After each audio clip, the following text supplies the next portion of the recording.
Les chevaux des gardes de l'agence Parks Canada couvrent les hauteurs du pays, les vallées et les cols des parcs nationaux des montagnes rocheuses canadiennes. Chaque matin, les chevaux quittent les écuries de Banff pour diverses missions. Voici Tom Davidson, qui travaille comme garde du parc depuis 26 ans. Il prend un cheval nommé Moine pour effectuer une patrouille dans l'arrière-pays. Les gardes de l'agence Parks Canada, chevaux des hauts plateaux, ce sera le sujet de cet épisode de World of Horses, présenté par votre serviteur, John Scott. Une image intemporelle. Un garde du parc de Banff et ses chevaux en route pour l'arrière-pays. Les gardes du parc de Banff travaillent ainsi depuis que Banff est devenu le premier parc national du Canada, en 1885. Entretenir les sentiers, assurer la sécurité des visiteurs, contrôler l'application des consignes de chasse, monter la garde contre les fumées et les feux de forêt, les chevaux, les hommes et les femmes ont changé avec le temps. Mais le travail en lui-même reste plus ou moins identique. À la sortie de la ville se trouvent les écuries de Banff. Zone de transit où on confie leurs chevaux aux gardes avant de les envoyer patrouiller. Ian Syme est le responsable de l'arrière-pays pour le parc national de Banff. Nous connaissons bien le tempérament de nos chevaux ainsi que leurs compétences et nous avons également une connaissance approfondie des compétences de nos gardes. Et si l'un de nos gardes n'est pas aussi doué avec les chevaux qu'on pourrait le souhaiter, par manque d'expérience par exemple, alors on va lui confier des chevaux qui seront plus expérimentés pour qu'il puisse lui montrer les ficelles du métier. Ici, les écuries ne disposent pas de pâturage pour que les chevaux broutent. Nous leur fournissons 100% de leur nourriture. Tous les matins, on leur donne du foin et de l'avoine. Et dans l'arrière-pays, on complète leur régime avec des herbes naturelles. La nuit, on leur met des cloches et on les entrave afin de les retrouver le matin. Et on les laisse brouter pendant plusieurs heures. Les chevaux doivent être bien ferrés pour être efficaces en terrain accidenté. Le chef des écuries de Banff, Mark Sherwick, est aussi maréchal ferrant. Les circuits que vont emprunter les gardes, ils sont très caillouteux, ils doivent traverser des rivières. Par exemple, ce cheval que vous voyez, il a perdu un fer, regardez. Et il n'a été déferré que pendant une journée à peu près. Et vous pouvez déjà voir à quel point la sole de son sabot s'est abîmée. La paroi a été éclatée. Vous imaginez si ce cheval avait perdu son fer pendant 2 ou 3 jours, par exemple, et qu'il avait fallu qu'il revienne ici, à l'écurie, sans son fer. Il y aurait une forte probabilité qu'il devienne boiteux et qu'il souffre. On peut savoir quand un fer est sur le point de lâcher. Il se met à teinter quand il touche les cailloux. Plutôt qu'un bon bruit sourd, il y aura un tintement ou un cliquetis. Et on apprend aux gardes à faire attention à ce genre de bruit. Il faut absolument tout nettoyer et vérifier qu'il n'y a pas de pierre, de terre ou d'abcès ou de plaies qui seraient en train de se former sur le pied. Quand nous ferrons, ici, dans les montagnes, nous ajustons le fer le plus près possible du sabot. C'est à cause des cailloux et des passages de rivière. Et dans les marais, des racines peuvent se coincer. Au lieu de laisser un espace de la taille d'une pièce de 10 cents, on ajuste le fer au maximum.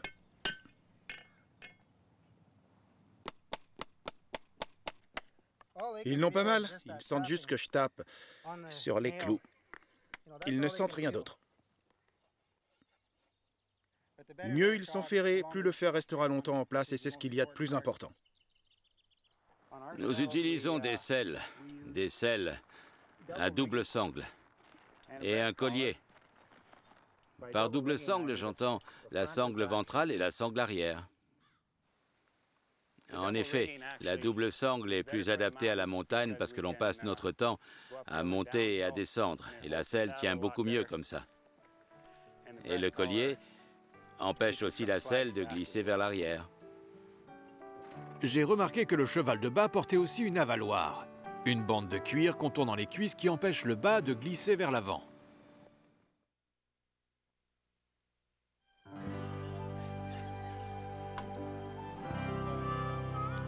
Allez, viens par là. Quand un garde arrive au point de départ du sentier, la partie motorisée du trajet touche à sa fin. À partir d'ici, tout doit se faire à dos de cheval.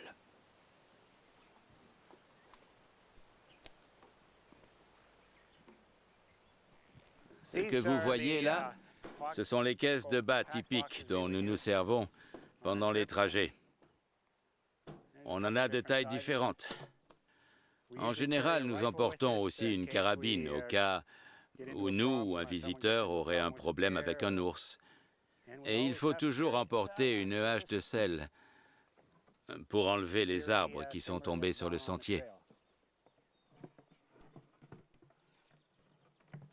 Il faut que les caisses soient à la même hauteur. Les gardes expérimentés comme Tom font souvent équipe avec les chevaux débutants. Quand Tom a voulu charger un sac marin sur le dos de Ginger, sa jeune jument de bas, elle a décidé qu'elle n'en voulait pas.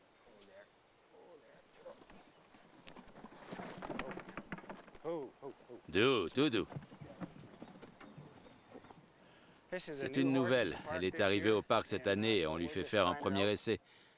En temps normal, elle n'a pas peur comme ça. Si quelque chose les inquiète, comme ce sac, on les fait travailler avec pendant un moment. Il faut qu'ils comprennent que ça ne va pas les blesser, ni les manger. Tom fixe la charge de Ginger avec un vieux nœud de bas, qu'on appelle le nœud de diamant. Tous les gardes connaissent le nœud de diamant parce que c'est vraiment celui qui est le plus pratique pour nous. On attache différentes charges au dos du cheval et ensuite on stabilise le tout pour que les charges ne rebondissent pas. Ok, c'est pas dans le passage. Et ça, c'est un nœud de diamant. On s'en sert depuis plus de 100 ans et c'est ce qu'il y a de mieux.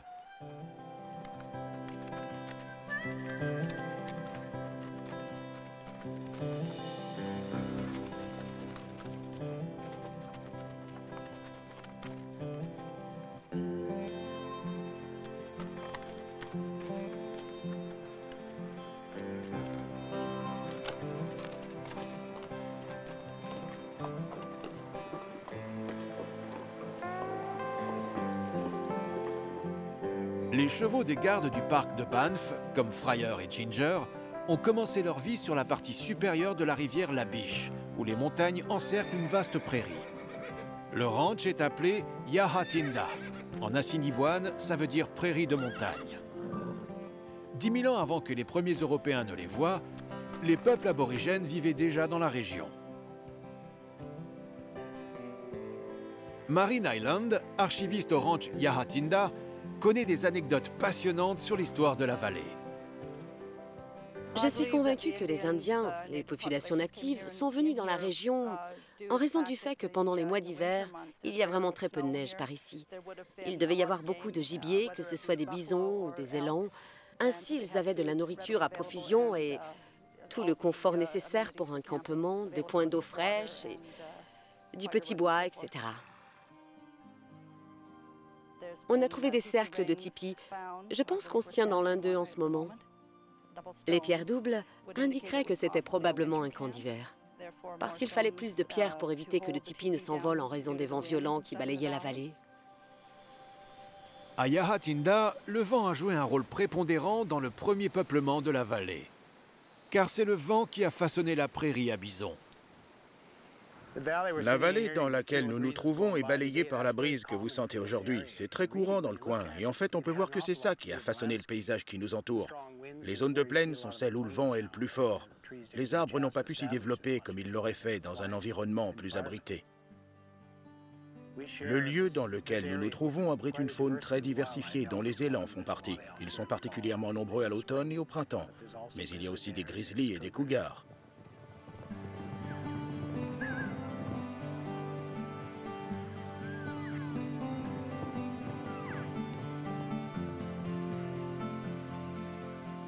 Comme nos chevaux sont nés et ont grandi parmi ces animaux, ils peuvent s'y adapter très rapidement. Ils n'auront pas peur qu'un ours ou un élan bondisse sorte d'un buisson juste devant eux. C'est aussi pour ça que cet endroit est fantastique pour les entraîner, parce que c'est le même genre d'environnement que celui dans lequel ils vont évoluer à 3 ans.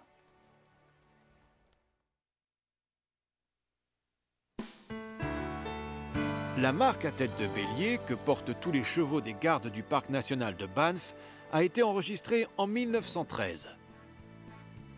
Le partenariat entre le ranch Yahatinda et le parc national de Banff remonte, lui, à 1917, quand l'agence Parks Canada a suspendu son bail avec les entrepreneurs Jim et Bill Brewster et a commencé à gérer le ranch par elle-même. Le chef des gardes du parc de Banff, Howard Sebald, a vu dans cette vallée le lieu idéal pour élever des chevaux. Et l'affaire a perduré jusqu'à nos jours. C'est dans les années 30 qu'ils ont vraiment développé le programme d'élevage. Et beaucoup de variétés de chevaux ont été amenées et croisées pour la reproduction. Personne n'était d'accord sur la direction à prendre à l'époque. Pendant un moment, ils avaient même un étalon à moitié sauvage, mais ça, c'était dans les années 30. Arrow, qui est aujourd'hui l'étalon reproducteur du ranch Yahatinda, est loin d'être un cheval sauvage. Comme nous l'a expliqué le directeur du ranch, John Nyland, dans ses veines coule le sang de certains des meilleurs quarter horse du monde. L'étalon de Yahatinda est de la lignée de Pepi Sandbadger. Et nous l'avons acheté à l'élevage d'Ansasma quand il avait à peine 3 ans. Et nous l'utilisons toujours pour la reproduction. Il nous donne de très bons poulains. Il a un caractère très calme. Et comme il est bien musclé, il nous donne des poulains suffisamment robustes, ce qui nous permet de leur faire porter de lourdes charges sans que ce soit un problème. Impossible d'ignorer la gentillesse de Arrow. C'est assez inhabituel pour un étalon reproducteur. Et quand on rencontre ses poulains, on ne peut que constater qu'il a transmis son naturel calme à ses rejetons.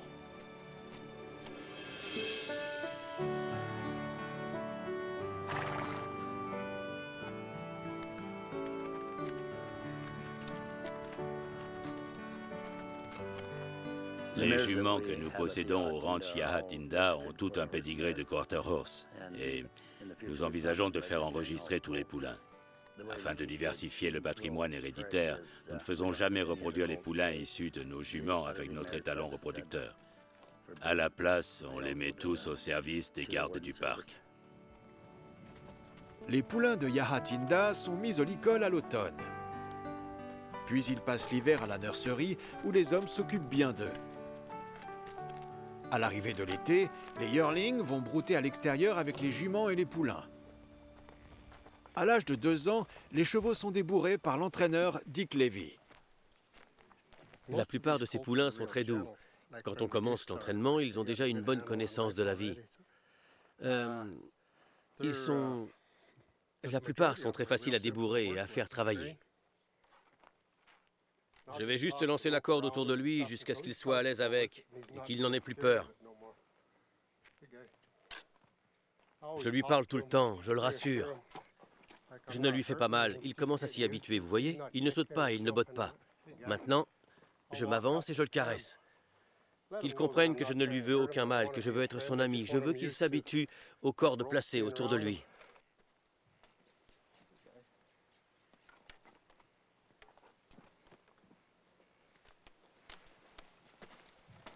S'il veut se déplacer dans la carrière, je le laisse faire. Je n'essaie pas de l'arrêter. Il reviendra vers moi quand il sera prêt.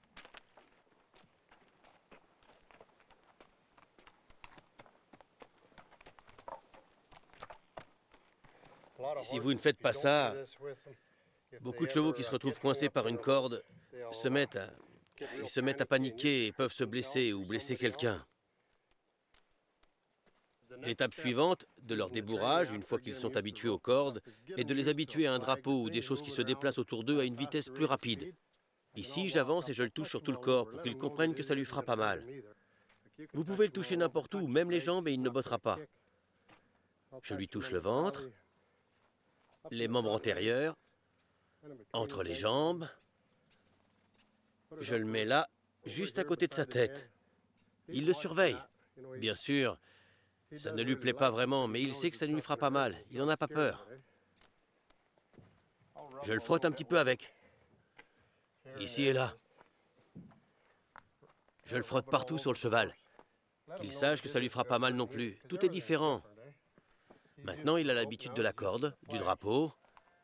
Mais ça, c'est encore autre chose.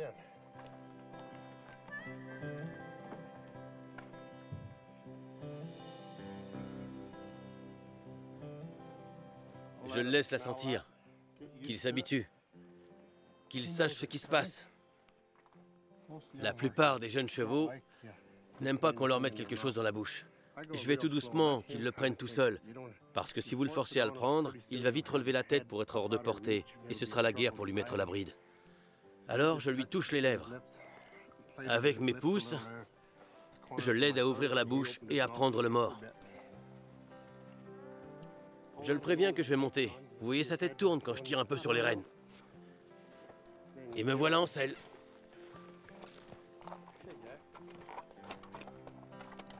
Maintenant, je vais emmener ce poulain en balade sur l'un des nombreux sentiers proches du ranch, pour qu'il se détende et réfléchisse à ce qu'il a appris ici ce matin.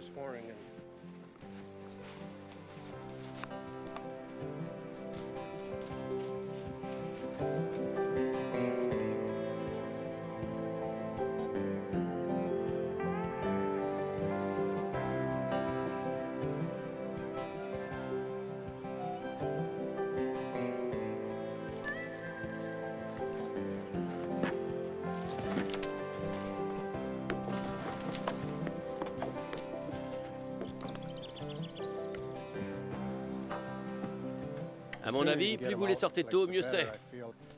Il faut leur donner quelque chose à faire plutôt que de tourner en rond. Ça leur apaise l'esprit.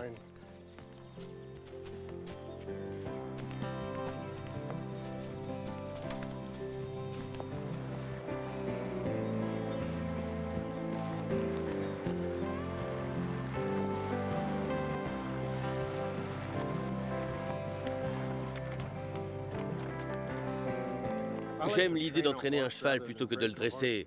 Je pense qu'au bout du compte, vous avez un cheval bien plus calme en lequel vous aurez plus confiance. Quand ce poulain sera prêt à travailler, vous pourrez en faire quasiment ce que vous voudrez.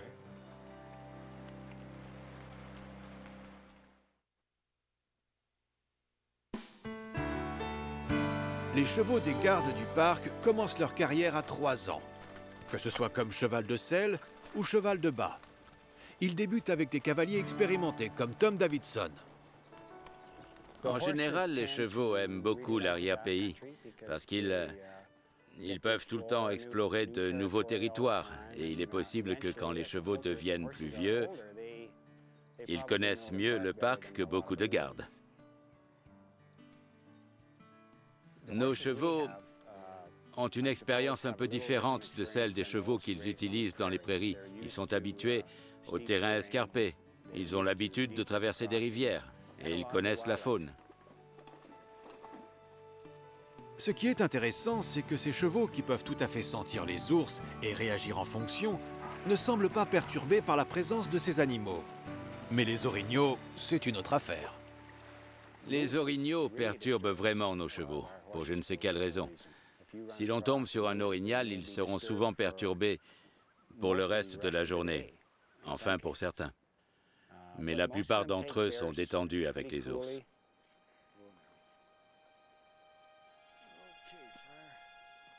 Pour nous, les gardes, il faut des chevaux avec un tempérament plutôt doux.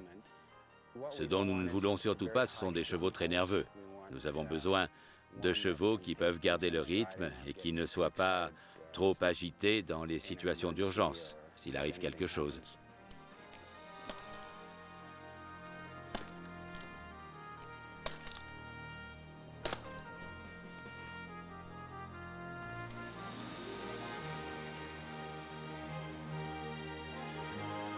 C'est merveilleux de pouvoir travailler avec les chevaux dans l'arrière-pays.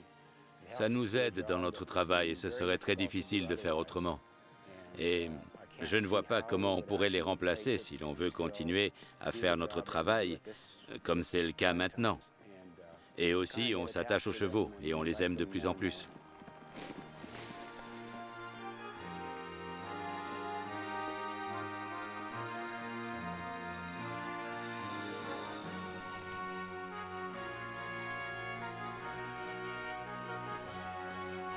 C'est en fin d'après-midi que Tom et ses chevaux arrivent enfin au chalet.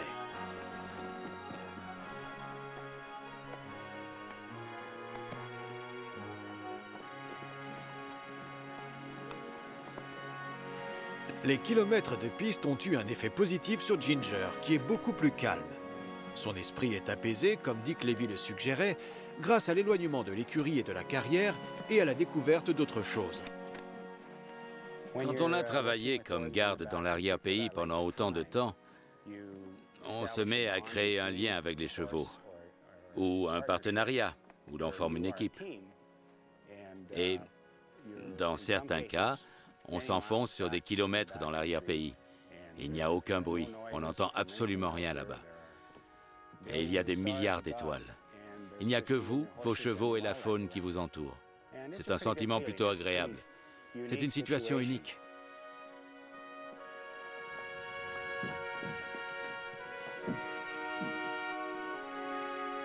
Pour un cavalier comme moi, c'est toujours réjouissant de voir des chevaux nés et entraînés pour faire un travail nécessaire. C'est souvent la nécessité qui pousse les choses à perdurer. Ici, dans la vallée de la Biche, au ranch Yahatinda, l'agence Parks Canada maintient une longue et précieuse tradition d'équitation. Avec votre soutien, cette tradition continuera encore longtemps.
Dans un rodéo, il n'y a pas que des cow-boys qui tentent de rester sur un cheval sauvage. Quand la cage de contention s'ouvre, les ramasseurs et leurs cavaliers s'allient pour protéger les cow-boys, mais aussi les animaux qu'ils montent. Ce sont les vrais héros de l'ombre des rodéos. Le cheval de ramassage, ce sera le sujet de cet épisode de World of Horses, présenté par votre serviteur, John Scott. Si vous n'avez jamais fait attention aux cavaliers de ramassage et à leurs chevaux, c'est normal. On ne doit pas les remarquer. Le cavalier et le cheval sauvage sont les stars et vos yeux sont censés être rivés sur eux. Mais si vous prenez la peine de regarder les ramasseurs, vous verrez un tout autre spectacle, tout aussi prenant à sa façon que le rodéo pour lequel vous avez payé. Il peut même arriver que ce soit mieux.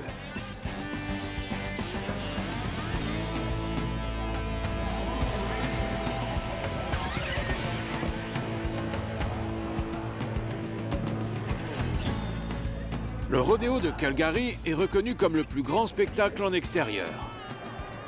C'est l'un des plus vieux, des plus grands et des meilleurs rodéos du monde. Gary et Webb Rumpel sont les vétérans des ramasseurs. Originaires du Saskatchewan, ils sont de tous les rodéos. J'ai parlé avec les frères Rumpel pendant qu'ils se préparaient pour leur journée. Nous avons discuté des types de chevaux qui conviennent le mieux pour ce qu'ils font. Nous, on aime les quarter horse et les demi-sang.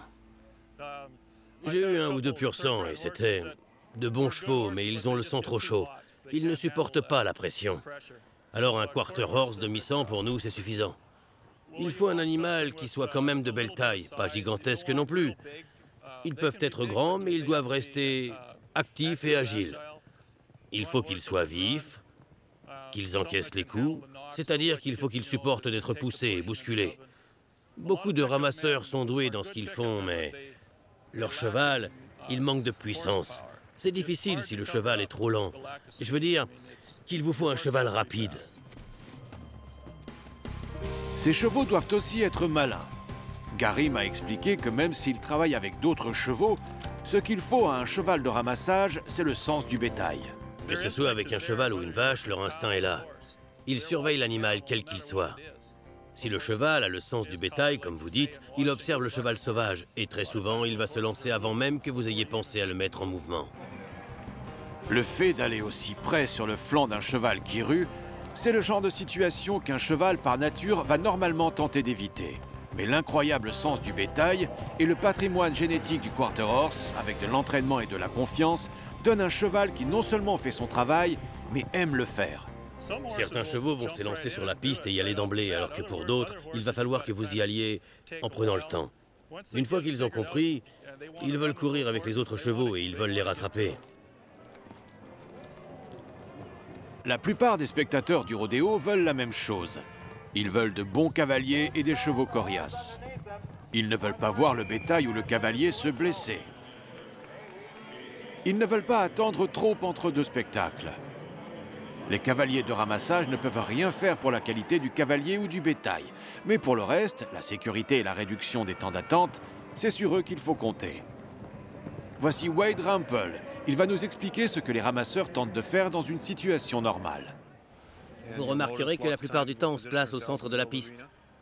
Et on lance notre cheval à droite ou à gauche. Le deuxième homme attend vers la cage que le cheval arrive.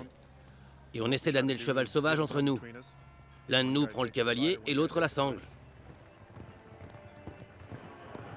Ce que Wade entend par prendre la sangle, c'est retirer la sangle de flanc.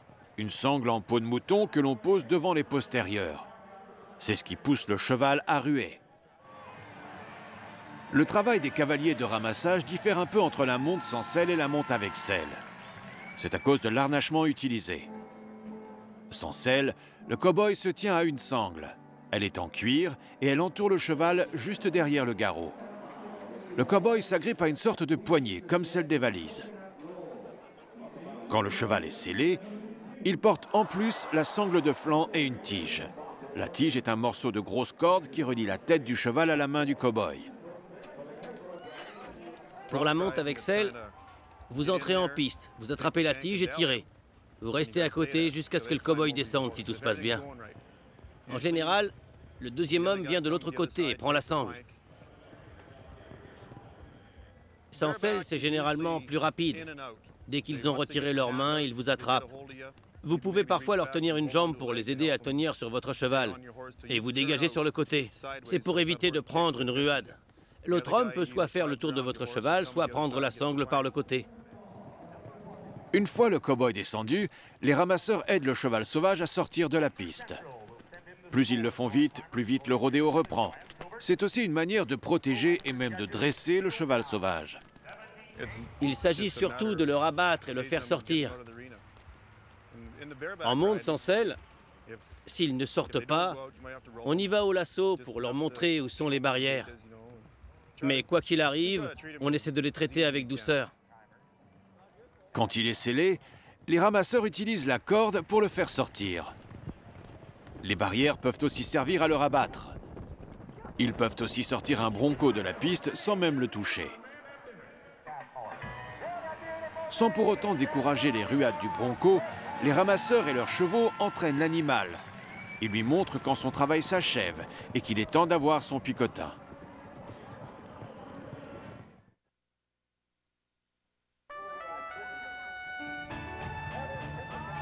Quand vous assistez à un petit rodéo, la sensation n'est pas la même que pour un grand. C'est plus intimiste et vous êtes aussi près de l'action que possible. Ce qui ne change pas, c'est l'utilité des ramasseurs.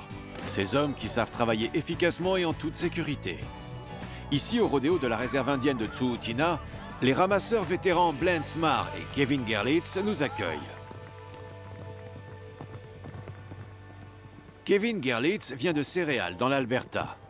C'est un ex-pro de la monte de taureau et du terrassement de bouvillon. Wells, le père de Kevin, a été 5 fois champion du Canada en monte de taureau. Blaine Marr a grandi dans un ranch à bestiaux de Twin Butte, dans l'Alberta. Il a derrière lui 16 ans de carrière dans la monte de bronco scellé. Comme les Rampel, Blaine et Kevin adaptent les chevaux à leurs besoins. Il faut toujours un ou deux chevaux dans votre van. et 2 ou 3 pour la vente, ce genre de choses, au cas où quelqu'un viendrait en acheter un. Regardez son chanfrein, il boit dans son blanc.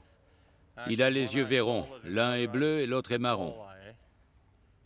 La couleur n'affecte en rien sa vision, il voit aussi bien des 2 yeux. Il a du son de bronco. En général, ce sont les meilleurs chevaux de ramassage, ceux qui sont un petit peu sauvages et qui veulent avoir leur, je ne sais pas, leur caractère.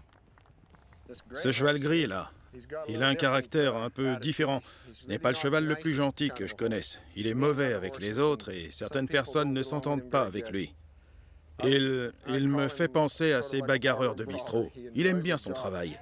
Il aime pousser les autres chevaux et c'est un peu un tyran dans le monde des chevaux.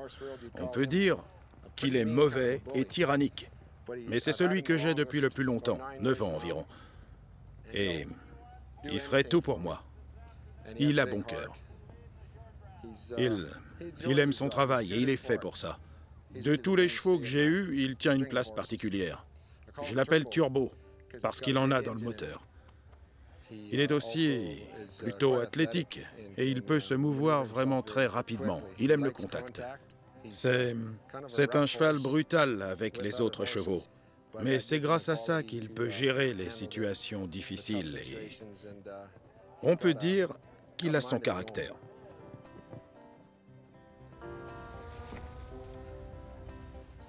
C'est un nouveau cheval. Je l'ai acheté il y a 1 mois environ.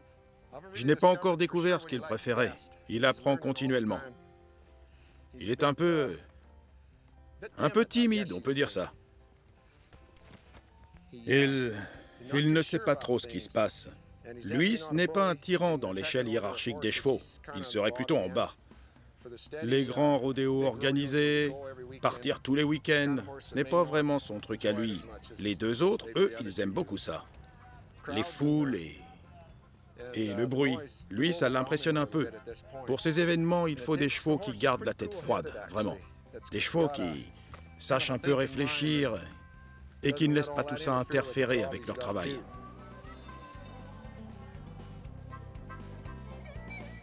C'est ce qu'on appelle des guêtres, des protège-jambes. Et c'est vraiment essentiel pour les chevaux de ramassage, parce qu'en fait, on demande au cheval de foncer dans le tas, un peu comme au combat, contre un cheval qui botte et même qui mord, et en fait, qui fait un tas de choses vicieuses de ce genre. Alors, s'il est sûr de lui et qu'il ne se blesse pas au travail, et qu'il a une petite protection sur les jambes qui tient, votre cheval va mieux travailler pour vous à chaque fois. On doit prendre soin des chevaux du mieux qu'on peut. Comme on dit toujours, le cheval d'abord, et tous les cow-boys le pensent, les choses doivent se passer comme ça. En général, nos chevaux sont des quarter horse. C'est une race plus puissante avec des os plus forts et une dose de pur sang. Mon grand cheval gris, en fait, il a un peu de sang standardbred et ça lui donne une ossature plus lourde et une plus grande foulée. Les taureaux, c'est une autre histoire pour les ramasseurs et leurs chevaux. C'est le travail des clowns de s'occuper du monteur de taureau. Les ramasseurs, eux, sont responsables du taureau. Ils doivent le faire sortir de l'arène. La plupart du temps, pendant la monte du taureau, les ramasseurs se tiennent à distance. Mais quand le taureau décide de se promener, c'est au ramasseur de le faire quitter l'arène sans attendre.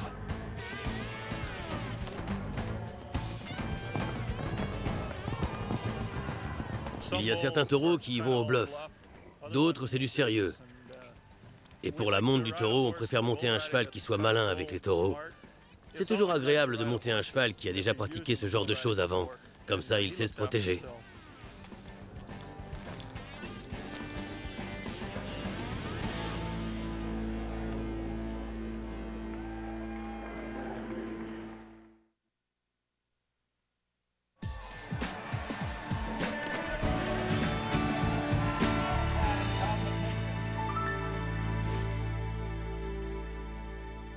Tous les chevaux de ramassage ne vivent pas dans un endroit aussi joli que ceux de Blaine Marr. Entre 2 rodéos, Blaine dirige un ranch de bétail. Et ses chevaux de ramassage travaillent aussi au ranch. Ce que mes chevaux font quand ils ne font pas de ramassage au rodéo consiste à gagner leur foin en travaillant ici au ranch.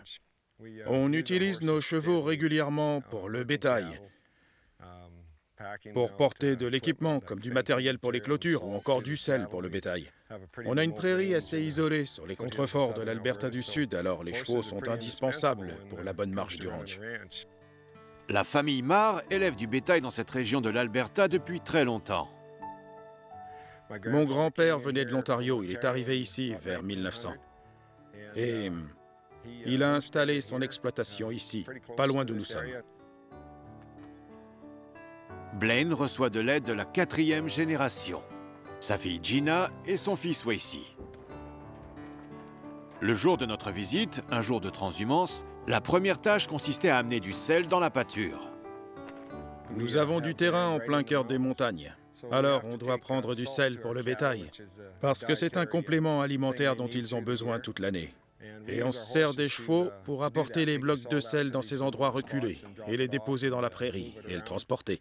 Il n'y a absolument aucun véhicule qui peut être plus utile que nos chevaux.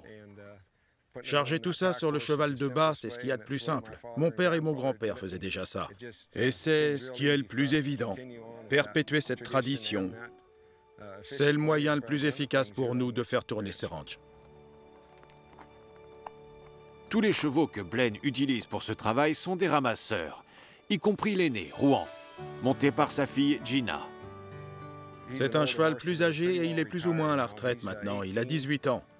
Il a vu du pays et c'est toujours un bon cheval de ramassage. Mais il arrive à un âge où je l'utilise de façon plutôt marginale. Et c'est le cheval de mes enfants maintenant. Il prend sa retraite. Le cheval de bas est lui aussi un cheval de ramassage. Je m'en sers aussi pour la capture des taureaux car il est plutôt costaud. Tous ces chevaux, on s'en sert tous les jours ici.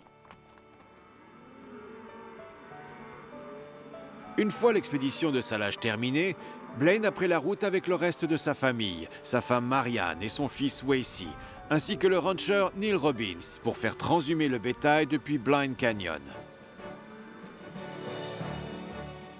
En fin d'après-midi, ils amenaient 75 têtes de bétail contournant le mont Spread Eagle en route pour Yarrow Canyon, prochaine vallée au sud.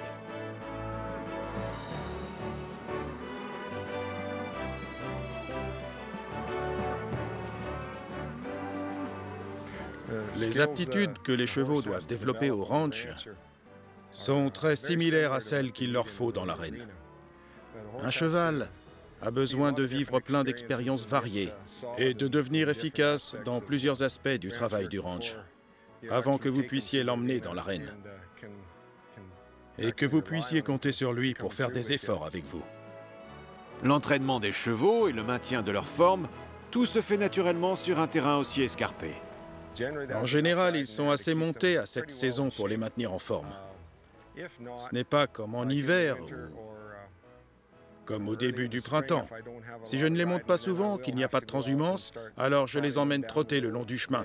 Je leur fais les jambes, qu'ils soient en condition, parce qu'avec l'utilisation qu'on en fait, si leurs muscles ne sont pas toniques, ils peuvent se faire des entorses et des blessures.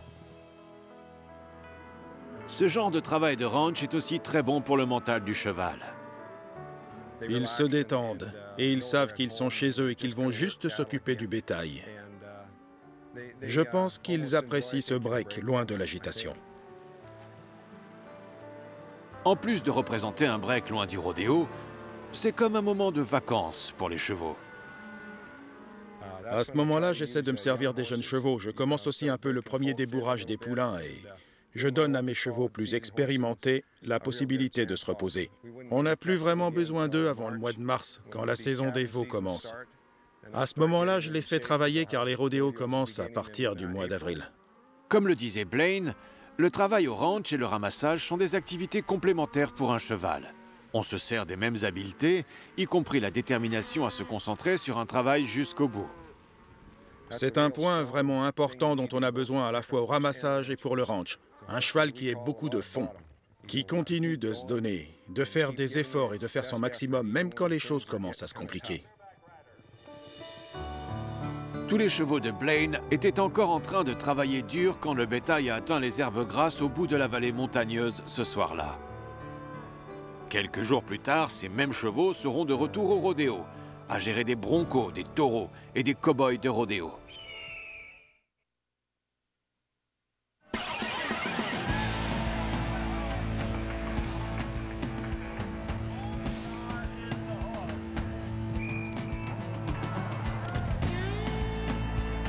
Le plus grand test pour les ramasseurs, et le cauchemar des cavaliers de rodéo, c'est de se retrouver coincé. Quand vous voulez descendre du cheval et que vous ne pouvez pas, parce que votre main de monte est coincée dans la sangle. Les ramasseurs évitent aux cavaliers d'être coincés en venant les prendre du côté où ils montent. C'est le côté de la main avec laquelle ils se tiennent.